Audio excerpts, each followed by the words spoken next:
Salut tout le monde et bienvenue dans ce nouveau décryptage. Aujourd'hui, on plonge au cœur d'un sujet vraiment passionnant, l'évaluation professionnelle des conseillers commerciaux. C'est un peu comme passer sous un microscope. On va voir exactement comment on mesure leurs compétences à partir de données bien réelles tirées du terrain. Que ce soit face à une chute soudaine des ventes dans un tableau de bord ou face à un client, disons, un peu mécontent, on va analyser ensemble comment toutes ces informations se transforment en scénarios de test redoutables. C'est parti! Au programme d'aujourd'hui, voici notre plan de route. On commence par les contextes et l'immersion, on passe ensuite aux interactions avec les prospects, la gestion des réclamations, l'analyse des tableaux de bord et on termine sur les plans d'action correctives. On attaque tout de suite avec la première étape, la découverte des contextes et l'immersion. Tout commence par une phase de préparation super intense. Le jury donne le choix entre deux contextes d'entreprise bien distincts.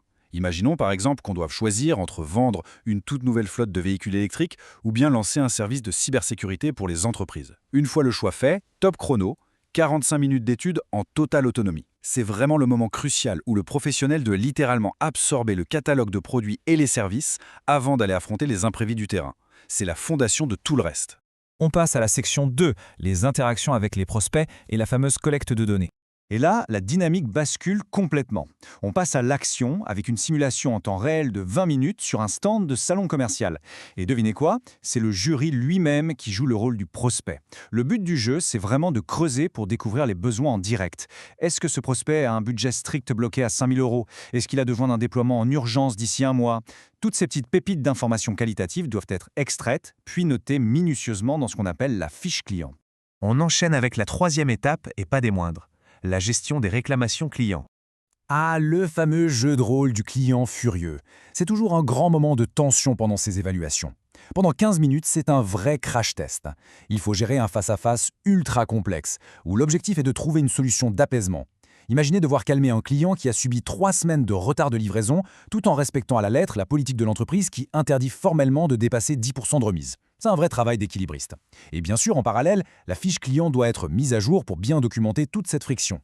Face à toute cette accumulation d'informations récoltées sur le vif, une grande question se pose. Comment est-ce qu'on fait pour structurer toutes ces remontées du terrain et analyser systématiquement la performance globale? Bref, comment passer de l'émotion d'un échange client à la rigueur des données chiffrées? C'est exactement ce qu'on va aborder dans cette section 4, l'analyse des tableaux de bord et des écarts. C'est le moment de prendre un peu de recul. Le candidat découvre son tableau de bord, le véritable juge de paix de son activité. C'est là qu'on confronte les ambitions et la réalité du terrain. Prenons un exemple très simple. Disons que la direction avait fixé un objectif de 100 abonnements premium sur le trimestre, mais que les ventes réelles n'affichent que 75. Le job fondamental ici, c'est de repérer, calculer et documenter ce fameux écart entre les deux colonnes. Mais attention, identifier ce déficit de 25 ventes, ce n'est que la toute première étape. Ensuite, il faut croiser les données du tableau de bord pour traquer la cause racine de cet écart.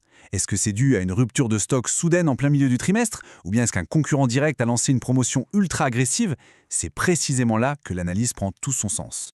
Et d'ailleurs, quand on se penche sur les critères d'évaluation utilisés par le jury, on comprend vite que savoir vendre, c'est bien, mais ici, c'est la rigueur qui prime. Pas d'excuses. L'analyse doit être mathématiquement et logiquement irréprochable. Le jury vérifie que les vraies causes des objectifs manqués sont sourcées directement depuis les données fournies et évalue si les solutions proposées pour redresser la barre tiennent vraiment la route. Ce qui nous mène tout droit à notre cinquième et dernière étape, les plans d'action corrective. L'évaluation exige la rédaction d'une note de synthèse, réalisée hors connexion et en seulement 15 minutes. C'est littéralement la clé de voûte de l'examen. Ce document doit synthétiser le diagnostic chiffré et proposer à un supérieur des actions hyper concrètes.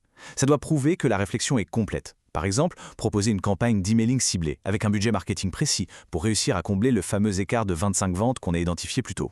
Et voici l'heure de vérité, la dernière ligne droite sous la forme d'un entretien de 15 minutes. Un membre du jury prend la casquette du supérieur hiérarchique direct, le fameux patron. Le candidat doit alors présenter sa note de synthèse, défendre son diagnostic chiffré avec conviction et surtout argumenter farouchement la pertinence de son plan d'action face aux questions incisives de son manager. S'il y a bien un point crucial à retenir de toute cette démarche, c'est cette exigence absolue, la faisabilité. Le jury ne cherche absolument pas de théorie abstraite ou de baguette magique. Il veut du pragmatisme pur et dur. Les solutions apportées doivent être dictées directement par les écarts qu'on a constatés dans le tableau de bord et elles doivent être parfaitement applicables avec les ressources réelles de l'entreprise. Alors, pour terminer, réfléchissons à ça. Si un tableau de bord révèle un écart, est-ce que c'est un échec ou bien simplement la toute première donnée de votre prochaine grande stratégie commerciale? Face à un résultat inférieur aux attentes, la réaction d'un vrai professionnel n'est pas de baisser les bras.